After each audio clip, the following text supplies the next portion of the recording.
You're listening to The Signal Daily.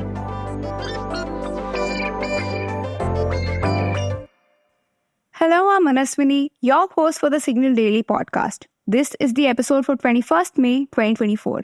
In today's lineup, we are talking about a flying thief and COVID's resurgence with its new variant. So far in India, over 250 cases have been reported.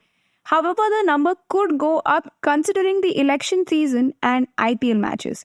And even Singapore has witnessed a massive spike in COVID cases. Stay tuned till the end to learn more. If I ask you which ride is safest from pickpockets, you'll likely pick planes. We don't worry about getting robbed on a flight. There are other risks like a crash, or door plug blowing out, or turbulence. But at least our luggage is safe from thieves, pickpockets, and other sketchy types. After all, every flyer is logged and named. You can trust them that they won't rifle your bag when you're asleep. Plus, you are under the watchful eyes of a professional crew.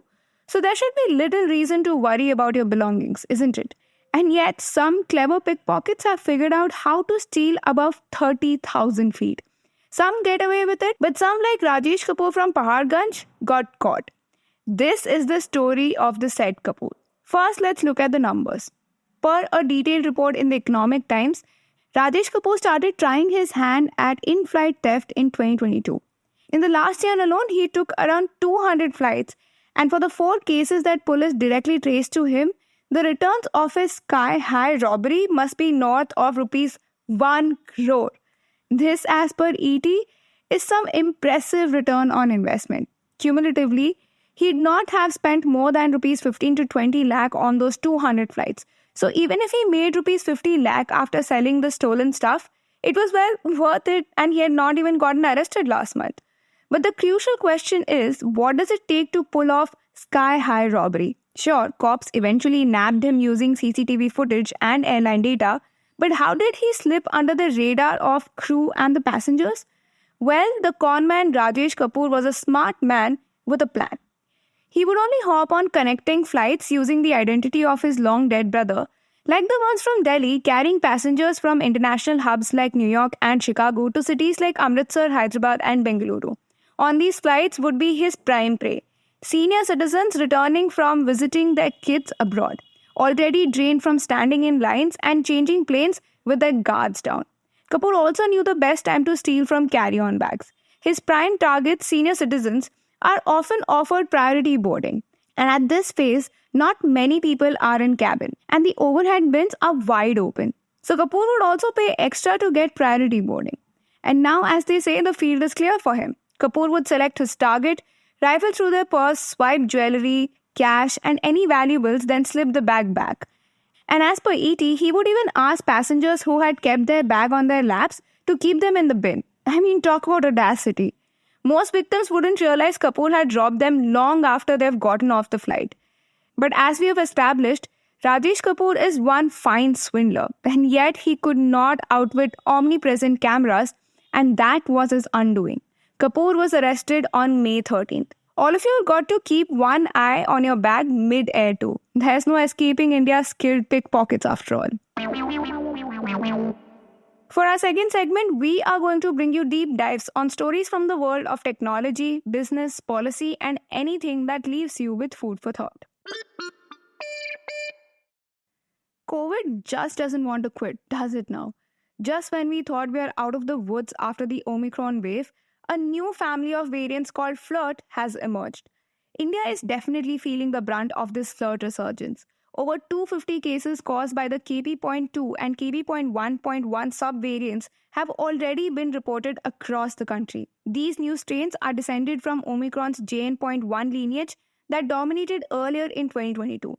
The first signs of Flirt arrived in January, but it didn't take too long for it to become the dominant strain in Maharashtra. Authorities have confirmed Flirt detections across multiple cities in Maharashtra, including Pune, Thane, Amravati, Aurangabad, and Nashik, among other cities.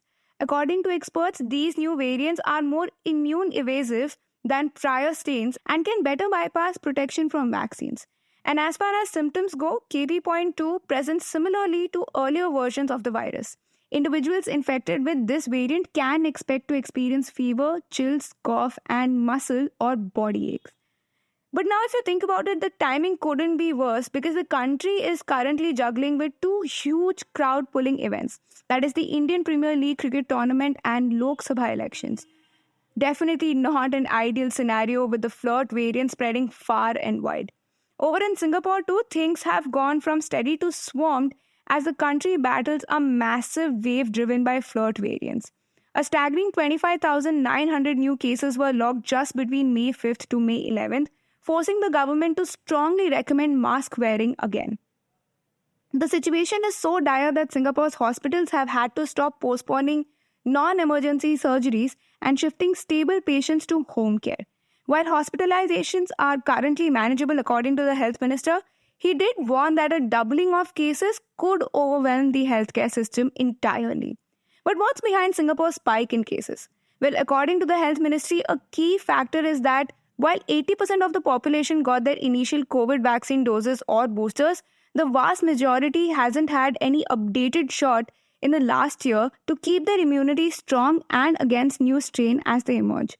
As the ministry bluntly put it, and I quote, "This indicates that the immunity in the population is likely to have waned." Also, it seems like flirt's impact extends far beyond, with it being the dominant COVID strain in the US, and cases have also been confirmed in countries like China, Thailand, Australia, and the UK. However, the bigger worry here is the potential for these new mutant variants to fuel vaccine hesitancy globally. Because when major players like AstraZeneca start admitting that their COVID shots can cause rare but brutal side effects like blood clots, it inevitably shakes public confidence. We actually even did a segment previously on the controversy around AstraZeneca's COVID vaccine and the side effects. I'll drop the link to that episode in the show notes, so be sure to give it a listen if you missed the details of that messy situation. But anyway, coming back to the story, while there will be an obvious vaccine hesitancy, health experts insist that the current vaccines are still highly effective at preventing flirt and its rogue cousins from putting you in the hospitals or worse. Senior citizens and those with weakened immune systems are being heavily encouraged to get those updated boosters. Now, of course, as the COVID virus continues to mutate, updated vaccine formulations will be needed to keep up. And reportedly, Pfizer and Moderna are working on bivalent boosters targeting not just original strain but also Omicron. These could roll out as soon as this fall, potentially curbing future variant waves. So while flirt's resurgence is definitely raising eyebrows, doctors and scientists aren't pushing any panic buttons just yet. Although the bigger question is, will the general public heed calls to get boosted with variant-targeted doses? If you like listening to The Signal Daily, please show us some support. Rate us and review us on Apple Podcasts and Spotify. We'd love to hear what you have to say about this podcast. So feel free to shoot an email at hello@thesignal.co. The episode was researched, written and produced by Anup and me, Manaswini, edited by Venkat Anand, mastered and mixed by Yash Hirve.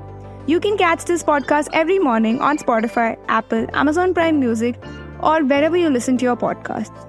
We are thesignal.co on Instagram, LinkedIn, and Twitter.